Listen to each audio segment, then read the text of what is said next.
Ја ако останев у Вардар или ако отидев горе у Звезда, ќе направев голема кариера. Тоа не држеше, тоа што го сакавне, срце имавне за да играме, сакавне волја голема да играме. Играј до крајот да издржиме нерешено на една нога, куцаве скоро 15 минути, а ногата, коленото надоле беше цела отечена. А времето покажува дека вие сте биле наградени бидејќи сите се сеќаваат на вас. Таа награда нема никој да ја. Тоа не може да ми го земе никој. Никој не може да го земе. Имате ли некоја формула или некој совет за било која управа, за било кое време? Како да се игра добар фудбал, да се направат добри утакмици со позитивни резултати? Треба да се створи една добра екипа унатре. Добро. Во фудбалот.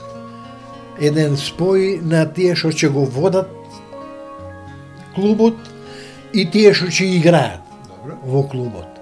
Да има едно другарство, едно пријателство унатре, да нема лицемерие, да нема ја дојду, дај мора да искористам, ја да земам парите, да си одам. Не, тогаш немаше плата. Тоа сакам да го чуам, да го слушате и овие плата, нема каква плата, немаше тоа, него после утакмицата не водеја кај Бислим. Тоа мојот дедо ми го кажувал. Да, у Бислим по 2 толумби. Тоа било награда за добрата игра. За добрата игра, ќе победиме и ајде по 2 толумби и у Бислим. Диме Боцев, Бог да го просте, он беше бивши голман на Тиквеш и иначе работеше у банката како инспектор. Така? И благајник на Тиквеш и че идиме Бислим и по 2 толумби. Диме, бе дај още по 1 толумба. Нема повеќе пари.